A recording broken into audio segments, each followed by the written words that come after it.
Italian restaurant and sports bar here in Fort Atkinson. I'm Gary Douglas along with Josh Smith from D3Football.com, and welcome to another edition of the UW Whitewater Quarterback Club and Cool 106.5 Coaches Show.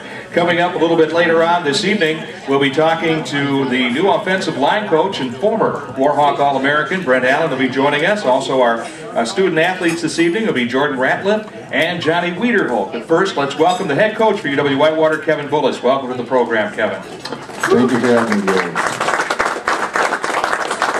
We were talking all season long about having a big challenge for this football team, and boy, did we ever get it coming up on one week ago tonight down in Sioux City, Iowa with Morningside. Congratulations. What a terrific win by your football team this past week. It really was. We're very, very excited going into the game because we knew we needed that type of challenge. We needed a game that was going to be able to prepare us for our conference season. And, a year ago, Morningside was the NAIA, made it to the semifinal of their national playoffs. Very good football team, extremely well-coached team. They come out of their scholarship program, NAIA is. And so we knew it was going to be a great challenge, and it was exactly what we got when we got there. I guarantee you that. Well, it was certainly an exciting finish. Come from behind drive. The team showed a lot of mettle late and really persevered through some adversity there. And I would imagine for a coach that bodes well moving forward to see an effort like that out of your team. Not a question. I mean, because to us the thing is, a year ago we were able to have opportunities to come back from behind in 3 different games: our Wartburg game, River Falls game, Linfield. And so, I mean, we're fortunate because we have 20 seniors on our team. They've been in that situation before. They've been in that type of fight, type of game. Now that was 2014, so, and for us to be able to do it in 2015 is awesome. Not surprising in the sense that our guys showed the poise that was needed and the confidence, but yet ultimately for us to be able to go and do it, we had to go prove it to ourselves as well. We talk about how an even matchup that football game was last week. Total offense, 423 on 67 plays for the Hawks and 402 on 68 plays for Morningside. You can't get any more even than that in a football game. No kidding. I mean, it was a pretty even battle in all aspects. I mean, I think the weather had a lot to do with things and kind of made the game added some spice to life to it, Gary.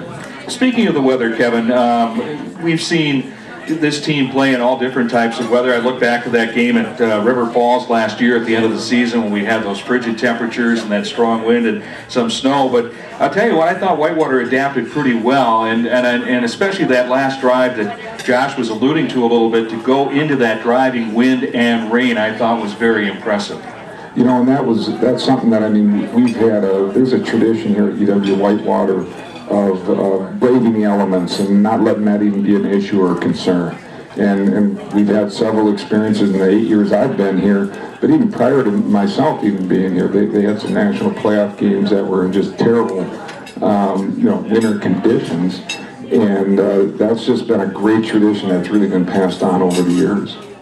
Obviously a really impressive drive by the offense to march down the field and score that go-ahead touchdown, ultimately that winning score, but not to be overlooked, the defense really stood tall. The possession before that, turnover set up Morningside, and with a short field, they held you to a field goal, which gave your team a chance to take the lead with a touchdown. And not a question, Josh, that really laid the groundwork for us to do what we could do, because obviously if we give up 7 points there, after that turnover, that can push the game to a point where now we got to score twice, and in that situation, the defense went out, put up a roadblock, stopped them, got the ball back, gave our offense the time that we needed to be able to, make that drive go down the field. And, and that was the thing. I mean, the neat thing for me being on the sidelines was the confidence of the guys when they ran out on the field. I mean, there was, in my mind, I'm looking at the guys in their eyes, and everybody was very wired into what they had to do, very focused in. That's something that we talk to our team about, is don't focus on the situation. Focus on your job. Focus on what you got to do. Don't focus on that it's the last potential drive of the game. Don't focus on that it's 4th and 1. focus on what you got to do individually, and the players really did that, and the coaches did it as well. I mean, there was great communication amongst the coaches on what they wanted to do next, and Coach Smith did a great job of orchestrating that down the field. Two things to follow up on that. First of all, the words that Coach Smith said to you with 2:58 remaining and you got the ball at the 25-yard line. He said, "We got this." He did. That's quote unquote, "We got this." And that was really, when he said that, and then that's actually what took me to start kind of looking at the players and looking at their demeanor on the sidelines, and we did. I mean, that sounds even arrogant, but the confidence that the guys went out there on the field with, it was, yeah, we do have this, and that's the type of confidence you love to see. The other part of it, and we were talking about this earlier today, Kevin, that we talked so much about how well the players performed, and they played very well, especially in the second half of that football game. But you said that you were very pleased with, for the first time under a real stressful condition, you thought your coaching staff really kind of came together as well. Not a question. I mean, I think anytime, especially when you bring a new group of people together, which we do. I mean, we got Coach Allen, who's our new offensive line coach, Coach Smith, new O coordinator, Coach Erickson, new D coordinator, and Coach Rindle, and then, you know, bringing Coach Edmonds back. So, I mean, in all reality, you're adding a lot of people back together and trying to bring that chemistry together. There's nothing like adversity to really test your mettle in all reality, in the sense of how tight is your staff going to be, how tight is your team going to be when the situation gets rough. And it was beautiful for me to watch and see. I mean, everybody kept their composure, everybody continued to stay focused on doing their task, their part of the game, and yeah, it was awesome. It was very exciting to see. You talk about players being focused on their task. Obviously, as quarterback, Chris Nelson's task was to lead that offense. He really didn't have to throw much in those first two games, but had to make some big throws in that final drive. And throughout the game, are you happy with the effort he put on the field? Not a question. I mean, to me, the thing was, when we came out at the end of the beginning of the second half, and we had that drive where we, you know, really physically pounded the ball down the field. And that really laid the groundwork for opening up the pass game for us. And Chris and Adam Capella and Joe Worth made some great catches down the you know, really that last stretch. And it really all came together in the sense of that when you're able to pound the ball on a team, what it does, it forces them to be much more dedicated towards the run, which really now is going to put those quarterbacks on an island against our wide receivers, and Chris Nelson was able to get the ball to him. Our receivers were able to get themselves open, and it was pretty exciting. Not to dwell on any negative points, we talked about this earlier today. Some points were left on the field in that first half because you were able to show that you could do some things against that team. And one of the things that I thought was interesting with what Craig Smith did in that final drive is that he kind of went back to some of those plays that had worked earlier that maybe we didn't connect on, but he was able to put them in that final drive and mixing up the run and the pass very well. Yeah, and that becomes the key, is when a team tries to, as a defense, and I've spent 27 years coaching defense, when you can keep a defense off balance, when you're able to run the ball on a team, now you can run or pass. And I know defensively, as a defensive coach, you're always looking to try to make that team one-dimensional, and that's the thing. In the end, they were not able to make us one-dimensional, and yeah, and we made some mistakes, and that to me was really the key thing. Win or lose that game, the key element was for us coming out of that game knowing what we needed to improve at. And when you play that talented of a team and that well-coached of a team, you're going to find those flaws, those things, those elements you need to improve at. You're also going to find your strengths, though, and that's important as well. And that's finding yourself as a team right now and continuing to work towards that identity that this team's going to turn into. With two teams at the caliber that Whitewater and Morningside are, you expect a lot of exciting plays. Not sure any was more exciting than Tony Gamina's catch off the deflection, ended up being on SportsCenter's countdown for top plays. Can you take us through your perspective of that play as you watch it unfold and see the pass get deflected and end up in Tony's arms and in the end zone? You know, it was basically we were running a boot play, and so it's a play action run play, and our quarterback boots out. Chris, in all reality, waited too long, and when he threw the ball, it was deflected by one of the Morningside players, which, because it took too long, Tony just happened to be in the right spot, and hit him in the chest, and Tony did a great job. Tony's a fast guy. He's a big guy that can run very fast, and he was able to take it in for 6 for a long run. Yeah, that was an amazing play, and I'll tell you what, it certainly really put a charge into that football game at that particular point in that game. Let's go back to that final drive. So you score, 38 seconds are left of the ball game, and as we've seen with Morningside throughout the course of the game on Thursday night, they were able to move the ball at times in that game. So obviously, 38 seconds is a long time. The final play of the game unfolded right in front of your sideline, and I really couldn't see with all the people standing around what exactly happened. With the time ran out, obviously, but was there any serious discussion about putting more time back on the clock at all? I think that was really ultimate. I was not in the officials' huddle myself. I surely wanted to be Gary, but they won't let me there. And but basically what had happened is they completed that pass on the last play. The ball then was fumbled, and the ball was on the field. And so what they were trying to figure out was, when did the ball go out? Did it go out after the clock had run out? Was there time remaining or not? And obviously, I mean, from our angle, we can't tell for sure on film.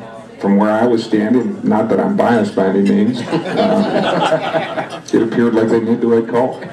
I was a little bit concerned from my vantage point. I saw one official go to the hash mark, kind of looking to spot the ball, and I was waiting for him to maybe say, well, there's going to be another second or another 2 seconds put back on the clock, but then they finally huddled and called the game over with. But that was one of those situations where Ryan Kasdorf is such an excellent quarterback, not only in throwing the ball, but running with the football as well. You really didn't want to give him another chance out there if you could help it. Well, I mean, the thing is, they had a timeout available, so I mean, I think they would have been attempting like a 45-yard field goal. Yeah. And I'm sure that's probably what I'm assuming. Yeah. That's what they would have tried, because they would have had to win at that point. You know, so I'm not sure. In those conditions, who knows? Things worked out very well for you on that final drive and stopping Morningside's last couple of possessions, but you guys struck early, took advantage of some Morningside mistakes. Then the Mustangs kind of had to adjust and even things up, and then you were able to pull away. How important is momentum in a big game like that to go out and strike first and get that initial lead? It really, I mean, especially when you're a road team, that really factors in, I think, in the sense that being able to kind of not that there was a huge crowd there with the weather and things, but I think just being an away game and being able to go out and grab that momentum early on was very important for us. You know, had we made a couple fields, you know, we basically missed some points on a couple drop balls and some attempted field goals and things. You know, I think had you made those, we wouldn't have allowed them to kind of grab the momentum back like they did in the second quarter. Kevin, what were some of the things that you addressed at halftime? Because as we mentioned, you did have the 2-point lead at halftime. Could have been maybe a little bit more. Did you feel that you were playing well at that point, or were there some things that you felt that you needed to have to step up in that second half? You know, Gary, I'm going to be very candid, and the players will tell you this. I mean, we were not very happy at halftime. We were not. We felt like we had missed too many opportunities to score points. We made too many mistakes early on, giving up too many big plays defensively, and offensively missed opportunities. And I'll be quite candid. It was a very serious locker room, and our players really jumped out of that occasion and came out in that second half. And I think that first play of the second half was an indicator of the mentality our players came out with when we ran the ball, and Jordan was carrying the ball, and basically it was a scrum of bodies pushing for over 10 yards. And that, to me, that play was such an indicator of the mentality that our guys came out at halftime, is that, you know, time to take this over. And our offensive line and Jordan really jumped at it on that first play, which I think was symbolic for our entire team. Special teams kind of played a role for each team. Both teams had some positive moments on special teams. Both teams missed some opportunity and ended up being a 3-point game. Just how important is that phase of the game to the ultimate score and, you know, even ultimately to a season? Well, not a question. I mean, the ability to be able to capitalize and put points on the board. But I mean, you know, we got Lake Bacher here tonight, and Lake had a great night of punting the ball. And we had 3 punts inside the 20. That's huge. To be able to do that, I mean, 2 of them are inside the 10. You know, so yeah, we may have missed some field goals, which, yeah, we don't like giving that up by any means. But yet to be able to control the field position with that type of punting is huge.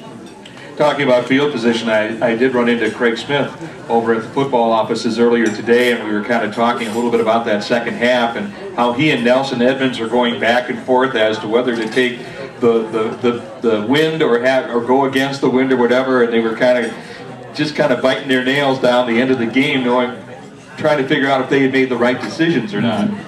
Well, that's always one of those things, Gary, where, you know, it's different schools of thought. Some people say, hey, take the wind in the third quarter, you know, with the idea of seeing if you can get a lead and keep it in the fourth quarter. But then there's the other school of thought that's going to tell you, well, you know, we want to win in the fourth quarter to be able to rally up those points. I don't know if there's a necessary right or wrong answer. In all reality, I think you got to kind of play that from game to game and really see where your team is at and where the other team is at. And I mean, that's always a discussion point as coaches. You know, for us at halftime, what do we think? What do you think in this situation is going to be best for us? And do you weigh in on that decision, or do you let the assistant coaches kind of hash it out between themselves? No, that's a discussion I'll have. I mean, typically with coordinators, with John O'Grady, our special teams coordinator, with Craig Smith and Rob Erickson, you know, to see if ultimately I'm the one that makes the decision, but I'd like to hear their input. One final thought on the game, and Kevin, I know you've talked so much about your love of Division III athletics and spending all your career on the Division III level. I know nationally it was a big issue, or not a big issue, but kind of made a big issue about we were playing the #1 team in the NAIA. And for people who are not aware of, NAIA does have some scholarships, which is a little bit different than the Division III. And some people felt that was a big win for Division III football on Thursday night. Your take on it, since you spent so much time working on the non-scholarship side of Division III football? Well, there's not a question. I mean, our guys play for the love and the passion of the game, and I'm not saying their young men don't, but ours truly do. And to me, that's really a great representation of not just Division III, but of UW-Whitewater. And the traditions that we have here and the commitment to excellence academically and athletically. And, you know, I back in the day when I was playing football, which was a long time ago, I played in the conference that was NAIA, and we were the only non-scholarship school. And so it reminded me of those days. It was a lot of fun to beat a scholarship team. Let's put it that way. So I kind of had a glimpse of my past when we ran off that field on Thursday night. That is terrific. Well, congratulations on the win against Morningside. We'll talk more about the game coming up with Platteville a little bit later on in the program. But Kevin, before we let you go on this segment, there's a lot of things that are going on this weekend at Perkins Stadium. It's football alumni weekend. I know that former head coach Bob Breswitz is busy as we speak right now, I'm sure, putting the final touches on a lot of that. But it's also Family Day as well, Family Fest. And I'll tell you what, it is going to be a great scene there this weekend with everything that's going on. Oh, not a question. It's always such a great turnout with the Family Day, and then coinciding it with our alumni that are coming back. We call it the back to 60s, so a lot of the players that played back in the 60s come. We're also recognizing the 2005 team as well. And you know, we're real fortunate. I mean, WFAW is sponsoring our tent and for our alumni gathering, and our quarterback club is as well. So, I mean, it should be just a great event, because those are the people that laid the foundation for what we're doing today. Yeah, just a couple of quick notes. There'll be a golf outing coming up tomorrow at noon for the football alumni weekend. They'll have the dinner tomorrow evening at 6. That'll be at 841 Brew House. which, by the way, will be our next location for the coaches show next week. And then they'll have a tailgate coming up at 10 o'clock in the morning. As far as the Family Fest activities are concerned, things get underway at the conference room at the Williams Center. That's the headquarters at 9 o'clock in the morning. They'll have a junior pom-pom clinic as well. Casino games in the Warhawk Kids Zone. That'll be at 10 o'clock in the Catchell Fieldhouse. Lunch will be in the Catchell Gym. Of course, the big game is at 1 o'clock coming up on Saturday. Afterwards, they have some activities as well with comedy sports and movie The Minions at 7 o'clock. So a lot of great things that are going on with that. And we should also mention that Forrest Perkins will be recognized and honored at halftime as well, and it goes without saying how important he is to Warhawk football. Well, he's the man that ultimately laid the foundation for all of us, and the legacy that he leaves with us lives very strong today. That is terrific. Kevin, I'm going to ask a favor of you right now. I saw Johnny's just digging into the pizza right now. Normally we have the athletes coming up next, but should we flip that around so those guys can get something to eat, or do you need to get them out of here by time? Well, we'll see. I think Coach Allen was ready to talk, so I mean, how about if we make a switch? Yeah, that's fine with me. I just wanted to check if it was okay with you on that. So, okay, coming up, we'll talk to Brett Allen, who is a former Warhawk All-American and now on the coaching staff. We'll do that when our coaches show and quarterback club continues here from San Ramones in Port Atkinson on Cool 106.5 and online at 940WFAW.com.